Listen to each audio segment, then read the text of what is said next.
जिससे हम भगवान के कोप भाजन ना बने, हमारे जीवन की झोली में सुख शांति आनंद ही रहे, इहलोक और परलोक दोनों सुंदर बने। उसके लिए क्या पैमाना है? तो पहले भगवान ने दिया अपने हृदय को दूसरे के हृदय से मिलाकर व्यवहार। आगे कहा है भगवान ने सामनस्यम, तुम्हारे अंदर में समनस्यता पैदा करता हूँ, तुम एक मन होकर जियो। यानी हमारे अंदर जो विचार उठे सबके वो समान उठे, विरोधाभास ना हो। जगह जगह भगवान ने उपदेश किया है संगच्छत्वम संबद्धत्वम संभो मनांसी जानता देवा भागम यथा पूर्वे संजाना न उपासते। अर्थात हमारा चलना एक जैसा हो, बोलना एक जैसा हो, मन के विचार एक जैसे उठे, समानी प्रकाश है वो अन्न भागा, हमारा भोजन करना एक जैसा, वस्त्र एक जैसे, एकता के जुए में मैं तुम्हें बांधता हूँ, ऐसा भगवान ने आदेश वेद में किया है। और आगे कहा है अविद्वेषम तृणोमि वह, मैं तुम्हें द्वेष रहित पैदा करता हूँ, तुम कभी किसी से घृणा और द्वेष मत करो। देखो हम 6 जब संध्या करते हैं सुबह शाम, तो 6 मंत्रों का पाठ सुबह करते हैं जिनका नाम है मनसा परिक्रमा मंत्र, और 6 मंत्र ही शाम को बोलते हैं। और उनमें आता है योष्मान द्वेष्टि यम वयम दुष्मस्तम भोजन भी ददमा। भगवान कोई मेरे से द्वेष करता है या मैं द्वेष करता हूँ, आप मुझे ऐसा ज्ञान दीजिए कि हमारे अंदर दिलों से घृणा द्वेष खत्म हो जाए और हम सबसे प्यार करने लगे, सबसे एक समान प्यार करने लग जाए। ये 6 बार सुबह पाठ करते हैं, 6 बार शाम को करते हैं, फिर घृणा द्वेष की तो गुंजाइश ही नहीं रहती। और जब आपाधापी आ जाती है और घृणा द्वेष हो जाता है तो कितने संकट हमारे जीवन में आ जाते हैं। इस इतिहास इस बात की साक्षी है। रामायण का एक प्रसंग आपने सुना होगा कि जिस समय भरत जी को ननिहाल से बुलाया गया, जब वो गण सेवक वहाँ जाते हैं और कहते हैं आपको अयोध्या में बुलाया गया है, तो भरत जी ने सोचा हो न हो मेरे पिताश्री कोई बहुत बड़ा यज्ञ कर रहे होंगे, या भैया राम का राज तिलक हो रहा होगा, इसलिए मुझे बुलाया गया है। और वहाँ से वो आते हैं, लेकिन जैसे ही अयोध्या में प्रवेश करते हैं तो क्या देखते हैं कि अयोध्या तो पूरी शोक में डूबी हुई है।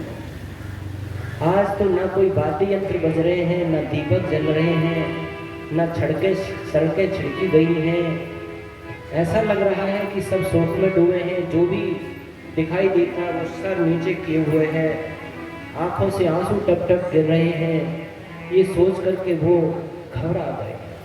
जैसे ही महलों में जाते हैं, पिताश्री के भवन में जाते हैं तो वहाँ पिताश्री नहीं मिलते। फिर अपनी माँ कैकेयी के भवन में जाते हैं, माँ कैकेयी को प्रणाम करते हैं।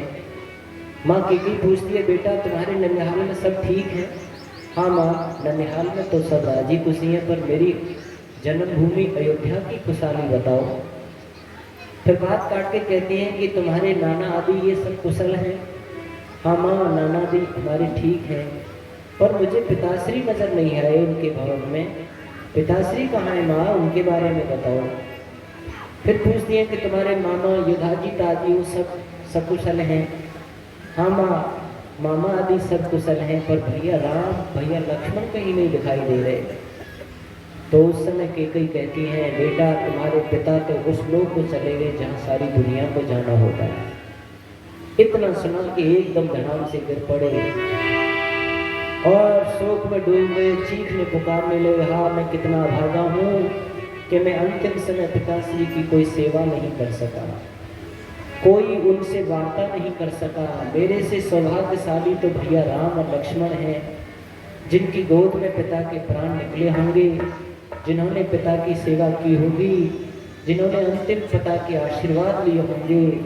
मैं दुनिया में कितना अभागा हूँ। जब ये विलाप करते कह रहे थे तो कैकेयी ने कहा पुत्र, जिस समय तुम्हारे पिता दुनिया से गए उस समय ना राम यहाँ थे ना लक्ष्मण यहाँ थे। माँ, फिर भैया राम कहाँ गए थे?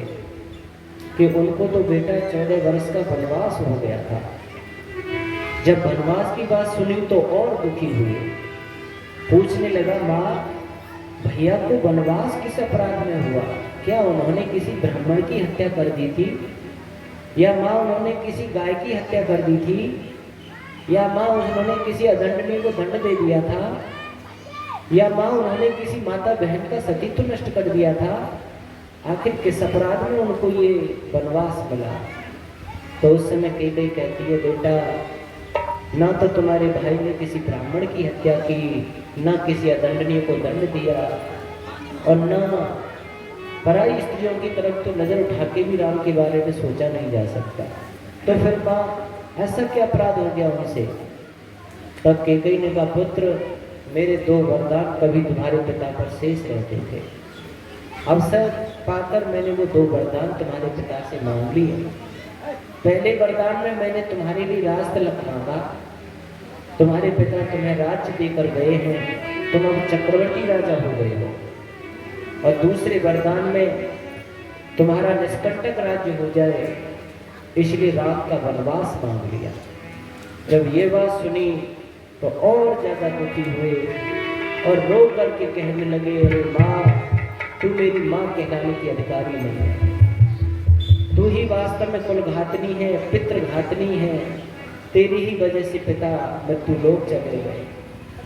ऐसे मेरे से भी ज्यादा प्यार करने वाले भैया राम को वन भेजकर तूने कितना अनर्थ किया है, अयोध्या को शोक में डाल दिया। माँ कौशल्या तेरे से बहन की तरह प्यार करती थी, उसको दिल को तुमने दुखाया है।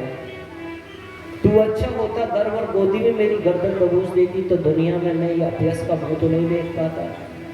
कुल परंपरा में ज्येष्ठ पुत्र को राज मिलता रहा है, तूने अपने पूर्वजों की परंपरा को तोड़ करके तहस नहस कर दिया है। तेरी उस समय जब तू वर मांग रही थी, जीभ कटके कैसे नहीं गिर गई। अब तू मेरी माँ कहलाने के अधिकारी नहीं है, मैं तुझे माँ नहीं कह सकता हूँ और तेरी इस मनसा को पूरी नहीं होने दूंगा। मैं भैया राम को लौटा के लाऊंगा और उनकी जगह पर मैं वनवास जाऊंगा। आप सब जानते हैं भरत फिर गए, लेकिन श्री राम लौट करके नहीं आए। तो भरत ने भी नंदीग्राम में कुटी बना ली और श्री राम की तरह ही वनवासियों की तरह जीवन काटने लगे। गद्दी को छुआ भी नहीं, राजगद्दी से स्पर्श भी नहीं किया। उस समय कैकेयी को पश्चाताप हुआ, थोड़े से ईर्ष्या द्वेष से, अपनी आपाधापी से मैंने कितना अनर्थ कर दिया कि बेटा राम जो मेरा भरत से भी ज्यादा प्यार करता था उसे वन भेज दिया। बेटी सीता कहाँ मारी मारी भटक रही होगी, लक्ष्मण कितना कष्ट, और भरत भी आज मुझे माँ नहीं कह पा रहा है, और मैंने कौशल्या बहन का भी दिल दुखाया। मैं कितनी कलंकनी हो गई। उस समय कैकेयी पश्चाताप करते हुए कह रही है, भेज दिए बदनाम रखूसी, भेज दिए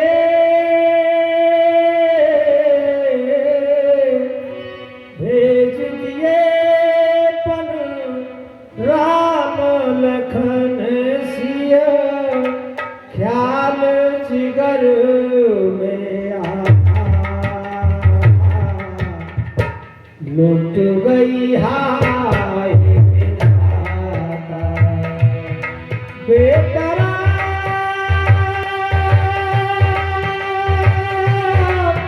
लक्ष्मण सीता हो, लुट गई हाय बेचारा हो।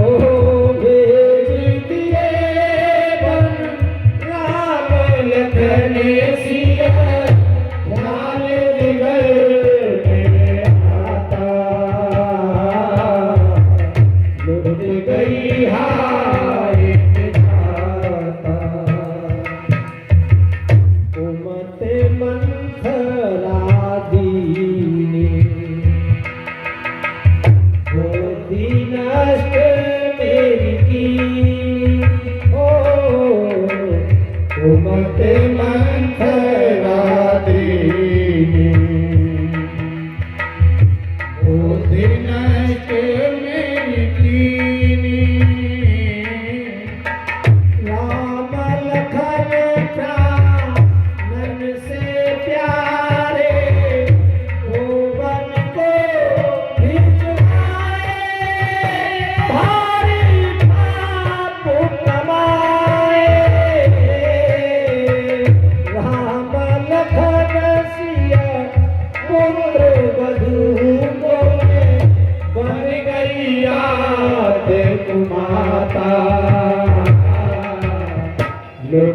गई हाय विधाता।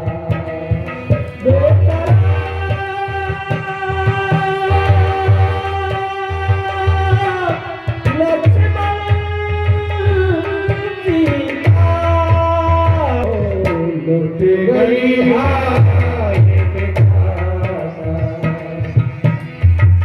प्राणनाथ ने त्यागी मैं तो बड़ी अभागी। प्राणनाथ ने त्यागी मैं तो बड़ी अभागी। खुशियाँ सरमा तन में बदली दुखी नगर के दासी। दुखी नगर के दासी हर एक आँख हुई नम भर में राम तरस को प्यासी। क्या करवाया दासी अशुभ कर्म जो मैंने कीना नहीं किसी को भाता। लुट गई हाय विधाता। भेज दिए राम लखन सिया ख्याल जिगर में आता। लुट गई हाय विधाता। लुट गई हाय विधाता। रूठा भर तो हमारा मेरा एक सहारा हो। रूठा भर तो हमारा मेरा एक सहारा। राज त्याग करो तपसी बन कर अपना जीवन जीता। अपना जीवन जीता। जैसे वन में राम लखन सब जीवन जीती सीता। भारी हुआ है फरीदा पूरन कहे लगा भर अग्नि ना कोई सुख पाता। लुट गई हाय विधाता।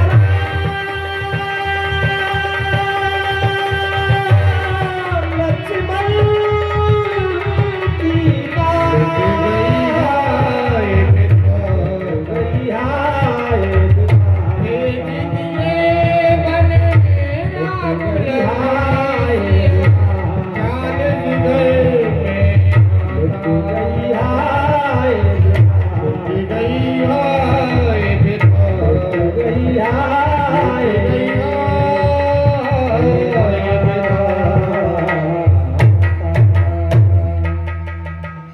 सज्जनों, माताओं, बहनों,